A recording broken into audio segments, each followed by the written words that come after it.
What's happening, people? How y'all doing? Welcome to another edition of Messages in the Madness with yours truly, Longhorn the Comedian. Appreciate each and every one of y'all stepping out, stepping up, stepping in. Check a brother out, hanging out with me. You know, how's it hanging? How's it going? What you doing? Hope all is well. It's been a good week for me. I hope it's been a great week for you. I guess, am I a little early? Yeah, I'm a couple of minutes early. I guess I'm a little excited about tonight's show. Then again, no, I'm not gonna lie. I'm not excited about tonight's show. I'm not. The reason being, well, let me correct that. I'm always excited to see you, each and every one of y'all. I'm always excited to see you, hear from you, see what's going on with you. Typing messages to me and me reading them back and forth. I'm always excited about that. I'm always excited to interact with y'all. And I miss seeing so many of y'all. I miss seeing you at shows. Hey, how you doing? Hugs, all that. I do. I miss all that. And I try to keep up with a lot of y'all on Facebook as y'all do me, and I do appreciate. Excuse me while I put my glasses on. I'm trying to see what's going on over here on the other screen here because that's just not how it works, unfortunately. It doesn't allow me to see certain things, but brother working it out. We working it out. I'm using Zoom now, and I have to admit that working with and I try to keep up with a lot of y'all on Facebook. Hold on. Excuse me. Okay. I want to turn the audio off over there. That's what I want to do. But working on, okay, now I can see what's going on over there. So, like I say, I'm just always happy to see y'all and talk to y'all. Send me a thumbs up, a like, or something. Let me know that you're there because unfortunately, I don't have that little list that lets me know who's all online. But those of y'all who are watching, I greatly, greatly, greatly appreciate it. Hope you had a good week. Uh, just to give you an update, what's going on with Longhorn. Greg, if you're watching, I owe you a big apology. I fell asleep. I was supposed to do an interview last night at 11 o'clock. Yeah, 11 o'clock, 11:15, and I fell asleep on the couch. I tried to stay woke, but I fell smooth asleep. I guess I had an old man moment, but I can own it, and I do own it, and I humbly apologize. I hope that you will reschedule me, Greg. I really appreciate that. I had a good week with the grandkids. The doing the homeschooling thing. That of course was interesting. Getting some interesting things out of the garden. I got squash this long sitting out there. It's like don't go there. Just I'm gonna put my fingers down. Don't go there. Okay. But anyway, so squash is going along with some other stuff. Tomatoes are doing good. Booked a couple of shows this week, so hopefully I'll be in a city near you sometime soon. And it's been good. It's been good. Still working from home just like y'all. How's that working out for you? Yeah. Are you tired of it yet? I'm used to being out on the road, ripping and running. So, it's a little test. It's just a little test, I guess. But this too will pass. In the interim, a lot has transpired this week. I'm not going to go through the news of the week, but I am going to look into my magic mirror and say, hey, people, what's up, Charlotte? Good to see you. Kenneth, good to see you, brother. Randy, great to see you. Nanette, good to see you. Ethel, good to see you. I'm glad to see all y'all. Thank y'all for stopping in and see me. Brian, thanks for stopping by and seeing me. It's been like I said, let's get to the meat of the potatoes because, like I said, I'm a little excited. I keep saying excited, but I guess I shouldn't say excited. I'm really exhausted, is what I am. I've been putting some questions up on my Facebook page this week, and not that I was trying to start anything, although I have gotten a couple of inboxes, calling me a crap stirrer. That's not what they actually said, but they inferred that I like to start stuff. I really don't. I like to know what people are thinking. So therefore, I will ask questions of you because you guys are my everyday people who will tell me like it is. Some of y'all won't completely tell it all, but you let me know what it is. And then some of y'all do show your true colors, as I posted last week. Hey, your true colors is showing, As they say, pull up your pants, your drawers are showing. We should really practice doing our laundry in the house, not in the streets. But you learn something about people. You learn, and that's what I love to do. I love to learn about people because see, if I can learn about people, then I can hit my very first topic of the night, acceptance. I can accept you as you are. And some people have keyboard courage and they will say things, because they're like, hey man, you ain't gonna do nothing to me. You don't know who I am. You don't know where I am. I'm hiding behind this keyboard. Ain't nothing you can say or do to me, which is true. Like I say, keyboard courage. But then I see in the third person is, oh, hey man, how you doing? This, that, and the other. I have two choices: accept you or accept you. I can accept you as you are, or I can accept you as you are and walk away. I choose to embrace each and everybody for who they are and what they say that they are. If you tell me this is who you are, then that's how I accept you. Because, hey, this is America. Your perception is your reality. And if you perceive yourself to be the Prince of Wales, then so be it, Your Highness, I accept that. But we have to learn to accept people as they are. We can't make people be somebody who they're not. We can train, we can teach, we can train, we can what's the word? There's a word I'm looking for here. We can try to reinforce behaviors, but you can put mud on a leopard, but the spots are still there. They are who they are. So you really have no choice but to accept them for who they are. Their reality is their perception is their reality. And if people perceive themselves in one way, then who are you to try to change that? You can't. There's nothing you can say to change people. People have to change on their own. People have to be able to embrace who they are. But at the same time, if you were to embrace who you were, accept who you are, but allow yourself to go through life with an open mind and allow yourself to understand and learn from different people's perspectives, you just never know what you may wake up, who you will wake up as tomorrow. You may wake up with a completely different person. There are books out there that if you read, they would completely change your life. And what I mean by that, they would give you a different understanding of various topics and situations. But a lot of people are so hell bent on being the way that they are that there is no change in them. And I get that. It's not my place to change anybody. I don't want to change anybody. My job is really simple. My job is to help people. At least that's what I like. That's what I want to do. I want to help people. So, hey, Francine, good to see you. Brian, you're right. Love others as you love yourself. But then I've talked about that on the show before also. I believe that there is one golden rule, love. And if I love you like I love me, I will not rob from you. I will not steal from you. I will not try to take your wife. I will not steal your belongings. I will not murder you. All those things that the 10 Commandments list basically come back to love. But you're right. You got to love yourself first. And there's a lot of people who don't love themselves. And they blame it on other people. They point that finger. They're pointing that finger. And they try to blame you for what is wrong in their life when actually when they point that one finger, they forget about those three that's pointing back at them and they don't look back to see what is it I could do different. Do I love me? If I don't love me, how can I possibly love you? So my second point on my sheet tonight. Oh wow, I hit reality and perception. I talked about being open-minded. Um,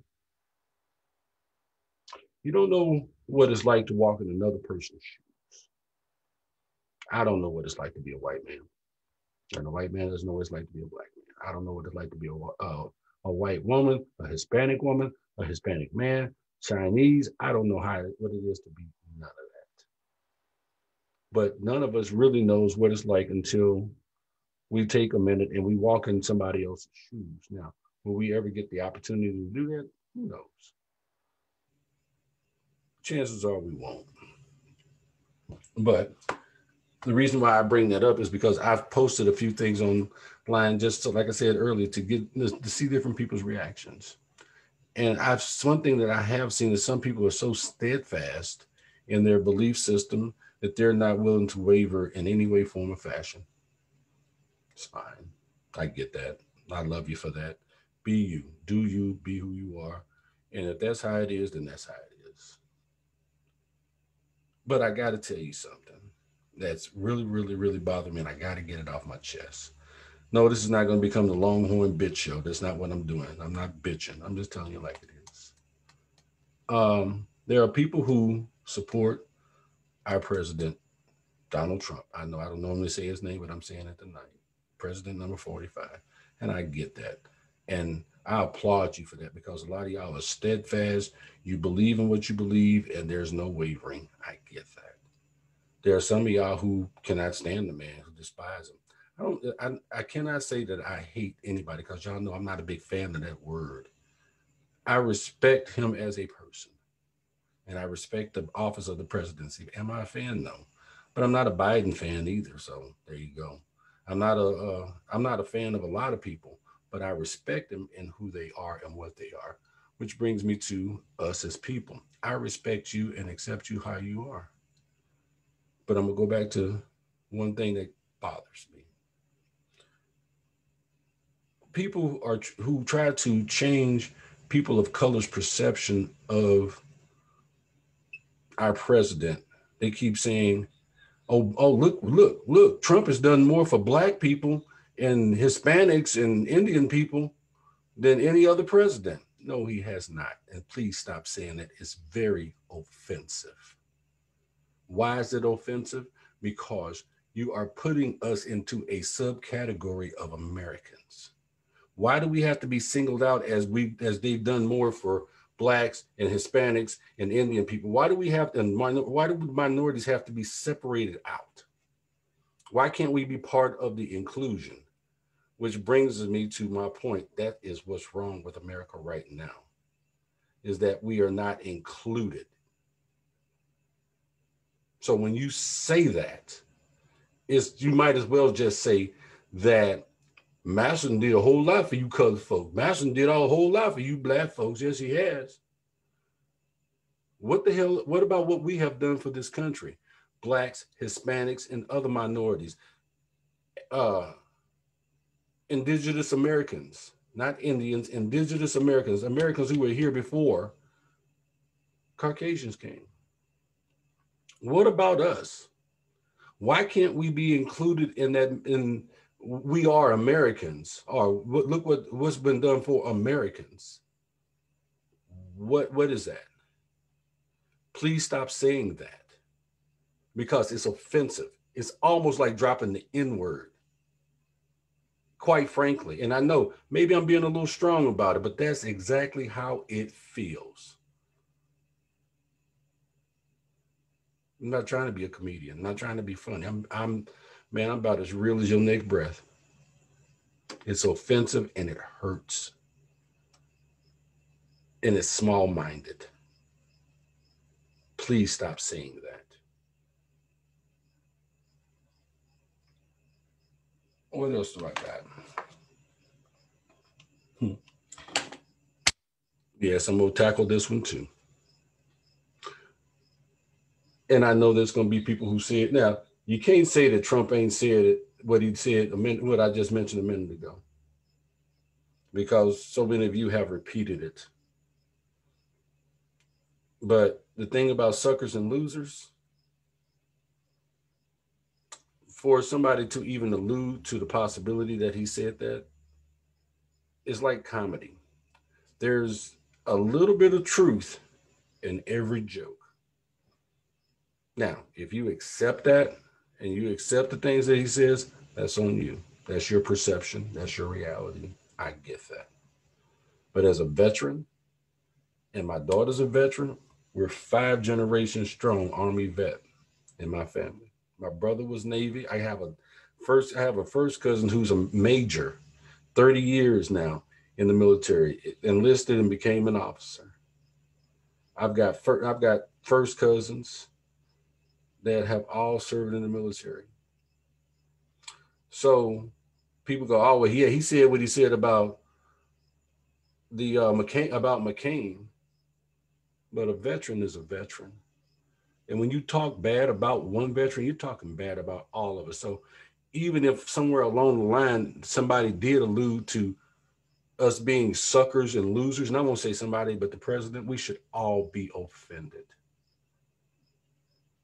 Yeah, we should. And if you don't, you think it's funny, you think it's cute, hey, that's your perception and that's your reality. But I don't.